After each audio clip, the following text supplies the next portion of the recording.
Nandyan na kami in 5 minutes. Merong nangyayaring mali. Aiden Fernandez! Go! Go, go, go! Diyan lang kayo, huwag kayong susunod! Sinabihan ni Jasmine si Jethro na sana hinayaan na lang siyang patayin ni Iris dahil kinuha niya yung binaon niyang pera sa lupa kaya nagwala si Max na dahilan na pinatay niya ang nanay niya.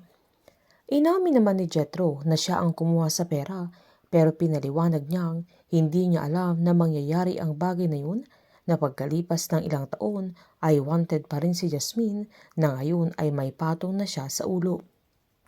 Nagwala naman sa Iris dahil naisahan na naman siya ni Jasmine nang maitakas niya si Jethro kaya agad tinanong ni Vito kung sigurado siyang si Jasmine yung nakita niya na agad namang sinaad ni Iris na sigurado siyang magkakontsaba silang dalawa. Sakto namang dumating si Harry na pinaalam niyang wala si Jethro kahit sa kondo. Nagalit si Iris nang sabihan siya ng daddy niya na hinayaan niyang may makapasok na pulis sa operation nila nang saktong dumating yung kapatid niya nang sumbatan niya ang daddy niya na siya ang sinisisi nila. Galit namang tinanong ni Jasmine si Jethro kung anong koneksyon niya kay Iris na agad sinabi ni Jethro nang akala nila ay magkakontsaba sila.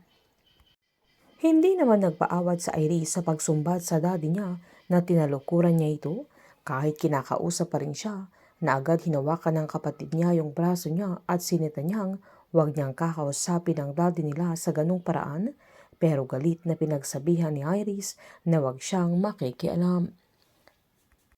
Habang nasa kulungan si Tyrone ay naalala niya kung papaano siya nakatakas nang pinagbabaril sila nila Max at dahil patay na si Freddy ay sinuot niya sa kaibigan niya yung relo na regalo ni Iris sa kanya para palabasing patay na siya.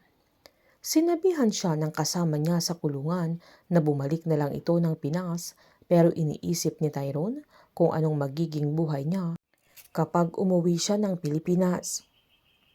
Habang nakipagkasundo naman si Jethro kila Jasmine, natutulungan niya sila para makakuha ng matibay na ebidensya para mapatunayang iligal ang mga negosyo nila Vito.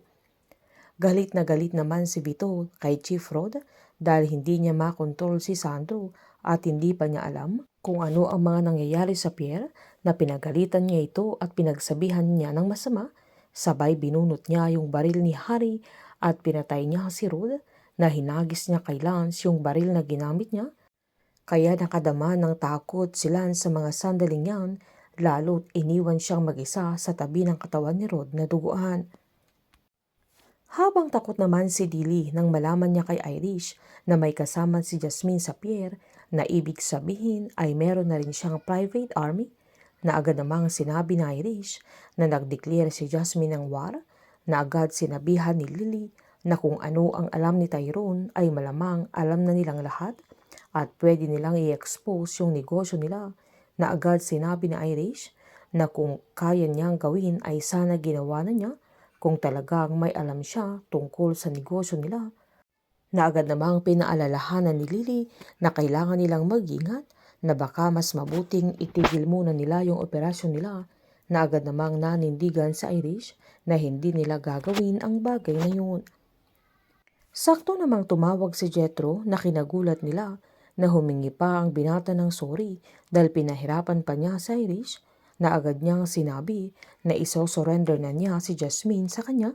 Sabay sinaad ni Jethro na wala nang pakinabang ang kaibigan niya, sabay vinidyohan niya na nakatali dahil nagwala si Jasmine kaya pinatulog muna niya, sabay sinabihan niya si Iris na nasa club siya, na doon sila mag-exchange gift na kapalit ni Jasmine ay 20 million, na agad namang sinabihan ni Irish na pupuntahan niya ito at wag na wag niyang hayaang makawala si Jasmine.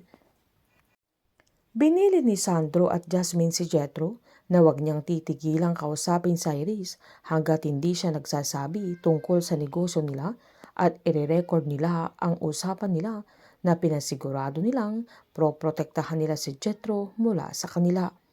Naganda sila Jasmine ng patibong para kay Irish para makukuha sila ng matibay na ebidensya laban sa kanila. Painit ng painit ang mga tagpo, sabay-sabay po nating subaybayan ang advance episode ng Lavender Fields dito lamang po sa aking channel. Patuloy lamang po manood at mag-subscribe para ma-update po kayo sa mga susunod na episode. Marami pong salamat.